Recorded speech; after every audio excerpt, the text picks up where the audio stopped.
एक माँ ने क्यों किया अपने ही बेटे से विवाह। अद्भुत कहानी।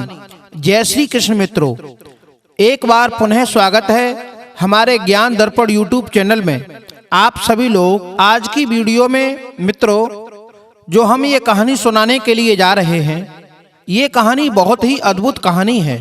इस कहानी में जानेंगे कि एक माँ ने अपने ही बेटे से किया था विवाह। ऐसी कौन सी माँ थी, वो कौन थी जिसने अपने ही बेटे से विवाह किया, क्यों किया, आखिर क्या वजह थी। क्योंकि मित्रों ये कहानी बहुत ही अद्भुत रहस्यमयी कहानी है। आइए मित्रों जानते हैं इस कहानी में माँ और बेटे के विवाह के बारे में। ये सुनकर आप हैरान तो हो गए होंगे दोस्तों, माँ बेटे का कैसे विवाह हो सकता है। माँ और बेटे का तो बड़ा ही बहुत ही पवित्र अलग ही रिश्ता है। क्या ऐसा भी हो सकता है जो एक माँ अपने पुत्र के साथ में विवाह कर सकती है? ऐसा तो असंभव है।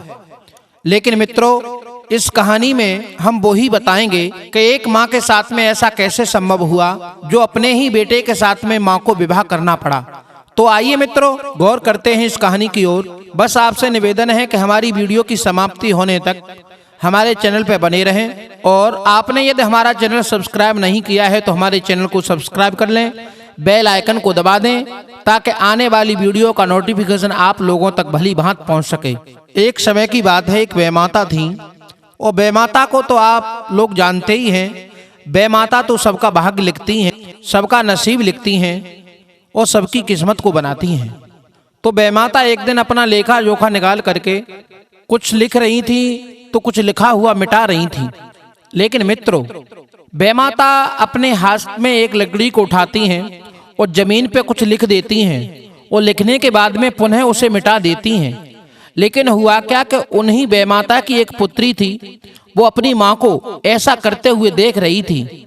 जब उस बेटी ने ऐसा करता हुआ देखा तो वो बेटी भाग करके अपनी माँ के पास में आई और अपनी माँ से पूछने लगी है कि हे माँ, वो बेटी पूछने लगी है कि हे माँ, आखिर इस जमीन पर तुम क्या लिख रही हो, और जब लिख ही रही हो तो उसके बाद में क्यों मिटा रही हो। दोस्तों तब वैमाता ने अपनी बेटी को समझाया और कहा कि बेटी, मैं सबका नसीब सबका भाग्य लिखती हूँ, और मैं सबकी जोड़ी को बनाती हूँ और जोड़ी को बिगाड़ती हूँ। यही हमारा काम है। जब बेटी ने सुना कि हमारी माता सबके भाग्य को लिखती है, सबकी किस्मत को लिखती है, तो बेटी बहुत ही प्रसन्न हुई और बेटी ने विचार किया कि हमारी माँ हमारा भाग्य हमारा किस्मत सबसे अच्छा लिखे। उसके बाद में उस बेटी ने अपनी माँ से कहा कि माँ, अब तुम हमारे भाग्य के बारे में बताओ। आपने हमारा भाग्य तो सबसे अच्छा सबसे उज्जवल लिखा होगा, क्योंकि मैं आपकी बेटी हूँ। और वो बेटी पूछने लगी है कि हे माँ, तुम हमें एक बात बताने की कृपा करें कि मेरा विवाह किसके साथ में होगा। आपने मेरे विवाह के बारे में क्या लिखा है। अपनी बेटी के शब्दों को सुनकर वैमाता बड़ा आश्चर्य में पड़ गई। वैमाता बताना नहीं चाहती थी और वो वैमाता चुपचाप हो गई। वो बेटी कहने लगी, हे माँ, मैं आपसे पूछ रही हूँ कि आपने हमारे विवाह के बारे में क्या लिखा है। आप चुप क्यों हो गई, क्या कारण है, क्यों नहीं बता देती तुम हमारे विवाह के बारे में। वैमाता ने कहा कि बेटी अभी नहीं, जब तुम 18 साल की अवस्था में यानी जवान हो जाओगी, जब तुम यौवन को ग्रहण कर लोगी, तब मैं तुम्हें अवश्य ही बता दूंगी। दोस्तों तो अब वो बेटी उसी समय का इंतजार करने लगी। सोचने लगी कि जब मैं जवान हो जाऊंगी, जब मैं यौवन को ग्रहण कर लूंगी, तब मेरी माँ मुझे अवश्य ही बता देगी। लेकिन दोस्तों ये बात वो बेटी भूली नहीं, अपने दिमाग में इस बात को पालती रही। बेटी हर पल यही बात सोचती थी कि ये बात मुझे अपनी माँ से जरूर ही पूछनी है, क्योंकि मेरी माँ सबके भाग्य को बनाती हैं, सबके भाग्य को बिगाड़ती हैं, सबकी जोड़ी को बनाती हैं, बिगाड़ती हैं। तो मैं भी अपनी जोड़ी के बारे में अवश्य पूछूंगी। दोस्तों धीरे धीरे समय यूं ही गुजरता हुआ चला गया। जो बेटी जो थी वैमाता की, वो नौजवान हो गई, 18 साल की हो गई। और वैमाता का तो रोज का ही काम था सबके भाग्य को लिखना, सबकी जोड़ी को बनाना और जोड़ी को बिगाड़ना। दोस्तों वही लड़की फिर अपनी माता के पास में आ गई। वो लड़की अपनी माँ के पास में आई और कहने लगी कि मैया, आज तो मुझे बता ही दो, क्योंकि मैं जवान हो चुकी हूँ, कि मेरी जोड़ी तुमने किसके साथ में लिखी है। मेरे भाग्य को तुमने बड़ा ही उज्जवल लिखा होगा, मेरे भाग्य के बारे में आज तो बता ही दो। आपने तो हमारा भाग्य अलग ही तरीका से लिखा होगा, क्योंकि मैं आपकी बेटी हूँ। जब बेटी ने पूछा तो वैमाता कहने लगी, बेटी हाँ, आज मैं तुम्हें बताऊंगी। वैमाता कहने लगी कि बेटी, तुम्हारा विवाह जो है वो तुम्हारे ही पुत्र के साथ में लिखा हुआ है। दोस्तों, वै माता के जब ये शब्द सुने हैं तो वो बेटी अचानक घबरा गई, उसका चेहरा मुरझा गया। उसी समय वो बेटी क्रोधित हो गई और कहने लगी कि हे माता, तुम असत्य कहती हो, तुम झूठ बोलती हो। क्या तुमने हमारे भाग्य में यही रिश्ता बनाया है? अरे तुम कैसी माँ हो? मैं तो तुम्हारी बेटी हूँ और तुमने इतना गंदा रिश्ता, हमारे ही भाग्य में लिखा हुआ है कि मेरा विवाह पुत्र के साथ में होगा। जवाब दिया, हाँ बेटी, यही तुम्हारे भाग्य में लिखा हुआ है। उसी समय वो लड़की नाराज होकर के कहने लगी, हे माता, मैं तुम्हारी इस बात को असत्य मानती हूँ, कभी सत्य नहीं मान सकती, ऐसा कदापि नहीं हो सकता है। उसी समय वह माता समझाने लगी, बेटी, चाहे कितना भी तुम क्रोध करो, चाहे तुम कुछ भी कहो, लेकिन होगा तो ऐसा ही। मैंने जो लिख दिया वही होकर के रहेगा। तुम्हारा विवाह तुम्हारे ही पुत्र के साथ में होगा। वह माता की ये शब्द सुनने के बाद बेटी कहने लगी, हे माँ, मैं शादी ही नहीं करूंगी, मेरा पुत्र कैसे होगा? जो मेरे पुत्र के साथ में ही मेरा विवाह हो, मैं शादी ही नहीं करूंगी, फिर पुत्र पैदा कैसे होगा? दोस्तों, क्रोध में छटपटाती हुई वह माता की लड़की वहां से तो चली गई। दोस्तों, वह माता की लड़की ने विचार किया कि मैं गांव में नहीं रहूंगी और जंगल में जाकर के कुटिया बना करके झोपड़ी डाल करके रहूंगी। मैं किसी पुरुष की सूरत ही नहीं देखूंगी। अरे सूरत देखना तो बहुत बड़ी बात, मैं उसकी परछाई भी नहीं देखूंगी। देखे हमारी संतान कैसे पैदा होती है। ये सोच करके दोस्तों, वह माता की लड़की जंगल में जाकर के एक झोपड़ी डाल करके रहने लगी। वो ऐसे निर्जन वन में जाकर के रहती है जहां कोई पुरुष झांक भी नहीं सकता। वो सोचती थी, मैं अपनी सूरत किसी भी पुरुष को नहीं दिखाऊंगी और ना ही किसी पुरुष की सूरत को देखूंगी। देखते हैं मेरे संतान कैसे पैदा होती है। दोस्तों, इसी तरीका से उसका समय जंगल में गुजर रहा था। एक समय की बात थी, एक संत महात्मा उसी जंगल के रास्ते से होकर के जा रहे थे। उन्हें बहुत भयानक प्यास लगी हुई थी और भूख भी लगी हुई थी। प्यास की वजह से वो ऋषि बहुत ही व्याकुल हो रहे थे। अब जल की तलाश करते हुए वही ऋषि उस कुटिया के समीप गए हैं। विचार किया है कि इसमें कोई न कोई जरूर रहता होगा, यहाँ पर मुझे जल अवश्य मिल जाएगा। कुटिया के पास में जाकर के उन संत महात्मा ने दरवाजा खटखटाया, आवाज लगाई और कहा है कि मैं प्यास से व्याकुल हो रहा हूँ, बगैर पानी के मेरे प्राण निकल जाएंगे। अगर कोई अंदर हो तो मुझे जल पिला दो। दोस्तों, उस बेमाता की लड़की ने जैसे ही किवाड़ों को खोला, उसका चेहरा पूरे तरीका से ढका हुआ था, क्योंकि वो अपनी सूरत किसी को दिखाना नहीं चाहती थी। अंदर से उसने एक जल का भरा हुआ घड़ा अपने हाथों से उठाया और ला करके बाहर रख दिया और अंदर घुस करके आवाज लगाई कि ऋषिवर, पानी पी लीजिए। ऋषि ने तब उस घड़े से पानी पिया और अपनी प्यास को बुझाया। और ऋषि को व्याकुल देख करके उस लड़की ने अंदर से भोजन को परोसने के बाद में बाहर ला करके भोजन रख दिया। कह दिया कि लो ऋषि, भोजन कर लो। दोस्तों, ऋषि को ये नहीं मालूम था कि ये कुंवारी लड़की है। अब ऋषि ने भोजन किया और पानी पिया। वे बहुत ही उस लड़की से प्रसन्न हुए और जाते समय कहने लगे हैं कि हे बेटी, जा, मैं तुझे आशीर्वाद देता हूँ कि तेरे पुत्र पैदा होगा। पुत्रवती भव का आशीर्वाद दे दिया। यह आशीर्वाद देकर के ऋषि तो वहां से चले जाते हैं। कहते हैं दोस्तों कि संत वचन पत्थर के लिखा, मोर वचन चाहे पड़ जाए फीका। भगवान ने स्वयं अपने लिए कहा है कि भगवान कहते हैं कि मेरा कहा हुआ वचन एक बार को असत्य हो सकता है, लेकिन संत की वाणी कभी असत्य नहीं होती। अब संत का जैसे ही आशीर्वाद उस लड़की को मिला तो अब कुंवारी लड़की के गर्भ ठहर गया और कुछ समय के बाद उसी लड़की ने अपने गर्भ से एक पुत्र को जन्म दिया। जैसे ही उस लड़की ने उस पुत्र को देखा, विचार करने लगी कि कहीं बेमाता की कही हुई बात सत्य न हो जाए। अब विचार करती है कि मैं इस बच्चे को जिंदा छोड़ूंगी तब तो इसके साथ में मेरी शादी होगी, मैं इस बच्चे को नहीं रखूंगी, मैं इस लड़के को खत्म कर दूंगी। दोस्तों, अब आप लोग सोच रहे होंगे कि बिना बीज के पौधा कैसे हो सकता है। तो दोस्तों, मैं आपको एक बात बताता हूँ, जो सृष्टि जो हुआ करती है वो दो प्रकार की होती है, एक अमैथुन सृष्टि और एक मैथुन सृष्टि।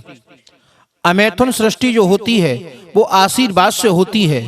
अमैथुन सृष्टि से यानी अमैथुन से ही संतान पैदा होती है और मैथुन सृष्टि से पति पत्नी में संभोग क्रिया करने के बाद में संतान पैदा होती है, क्योंकि महाभारत में पांडु के जो 5 पुत्र हुए थे वो भी अमैथुन सृष्टि से ही पैदा हुए थे, आशीर्वाद से ही पैदा हुए थे। ये महाभारत का प्रमाण है। तो दोस्तों, अमैथुन सृष्टि और मैथुन सृष्टि ये 2 ही प्रकार की सृष्टि हैं। अब दोस्तों, आशीर्वाद के द्वारा ही उस बेमाता की लड़की के वो संतान पैदा हुई, यानी वो पुत्र पैदा हुआ। उसने विचार किया कि मैं इसको नहीं रखूंगी, मैं इसे मार दूंगी। दोस्तों, एक कपड़े में लपेट करके उस बच्चे को अपनी कुटिया से बाहर चल दी। एक गांव के पास में पहुंची है, जहां एक कुम्हार और कुम्हारी का घर था। कुम्हारी के घर के पास में एक अबा था और जिसमें बर्तन रखे हुए थे। अबा उसे कहते हैं जो कुम्हार जाति के लोग होते हैं, जो मिट्टी के बर्तन उसमें पकाया करते हैं। एक अबा था, उस अबा में कच्चे बर्तन रखे हुए थे, उसमें पूरी तैयारी थी अगले दिन उस अबा में आग लगाने की। अब उस लड़की ने समझ लिया कि ये कुम्हार का घर है, इस अबा में कल आग लगाई जाएगी। तो दोस्तों, विचार किया कि ये इसे मारने का अच्छा उपाय है। तो उस लड़की ने, बेमाता की लड़की ने, उस बच्चे को एक बर्तन में रख दिया और सोचा कि जब कुम्हार इस हवा में आग लगाएगा तो ये बच्चा अपने आप ही जल करके भस्म हो जाएगा, कहानी खत्म हो जाएगी। देखें हमारा विवाह इसके साथ में कैसे होगा, देखें हमारी बेमाता की कही हुई बात सत्य कैसे होती है। ये सोच करके उसने हवा में अपने बच्चे को रख दिया और चुपचाप रात्रि में अपनी कुटिया में आकर के रहने लगी। इधर दोस्तों क्या होता है, जैसे ही सुबेरा होता है, जब कुम्हार जागता है तो उस अबे में आग लगाने के लिए अपनी पत्नी को लेकर के अबा के पास में आता है। जैसे ही आग लगाने की तैयारी की, वही बच्चा जो अबे के अंदर था वो रोने लगा।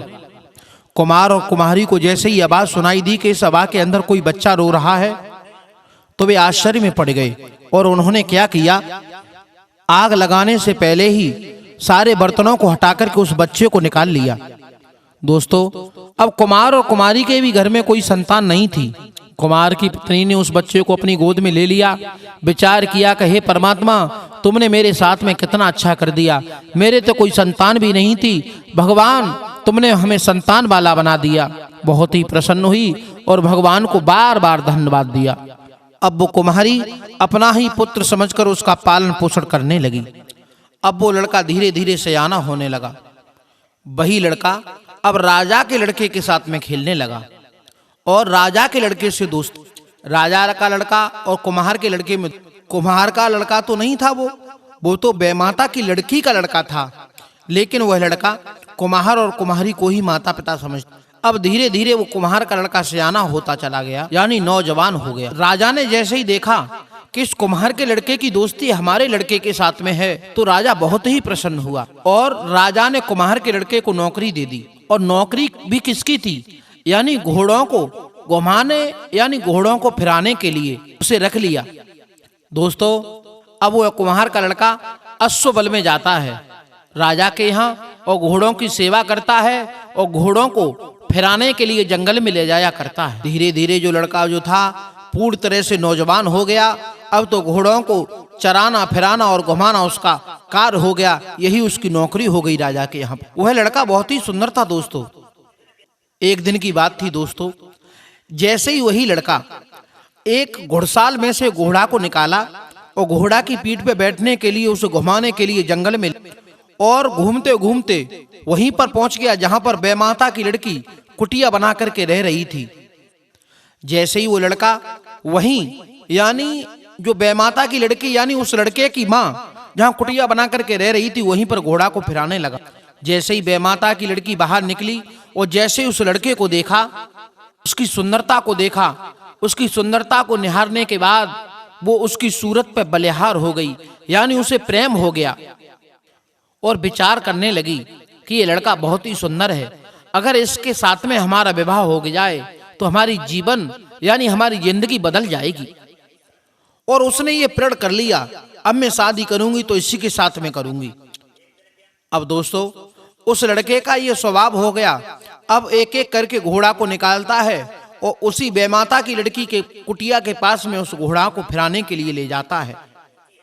एक दिन की बात थी, वो बेमाता की लड़की उस लड़के के पास में पहुंची है और जाकर के ये कहा है कि हम तुम्हारे साथ में शादी करना चाहते हैं, बताओ इसमें तुम्हारी क्या राय है। दोस्तों, उस लड़की ने ये कहा कि तुम कहाँ के रहने वाले हो। उसने अपनी सारी हकीकत उस लड़के को बता दी। तो वो लड़का कहने लगा कि मैं उस गांव का रहने वाला हूँ और मैं एक कुम्हार का लड़का हूँ। मैं राजा के यहाँ पे नौकरी किया करता हूँ। ये घोड़ाओं को चराना, घोड़ाओं को फिराना मेरा काम है। लेकिन तुम्हारा ये पूछने से क्या मतलब है? बेमाता की लड़की ने ये कहा कि मैं तुम्हारे साथ में विवाह करना चाहती हूँ, मैं तुम्हारे बगैर नहीं रह सकती हूँ। तो उस लड़के ने जवाब दिया कि अगर मेरे माता पिता तुम्हारे साथ में शादी करने के लिए तैयार हो जाए तो मैं तुम्हारे साथ में शादी कर लूंगा। बेमाता की लड़की ने ये कहा कि ठीक है, तुम जाओ और मेरे बारे में अपने माता पिता को बताना। दोस्तों, जो लड़का जो था घोड़ा को ले जाता है राजा के यहाँ पे घुड़साल में, घोड़ा को छोड़ता है और अपने घर पे पहुंचता है। और जैसे ही शाम को अपने माता पिता से जाकर के जंगल की सारी हकीकत को जाकर के बताता है और अपने माता पिता से जाकर के कहता है कि जंगल में एक बहुत सुंदर लड़की रहती है और वो हमारे साथ में विवाह करना चाहती है, बताओ तुम्हारी क्या राय है।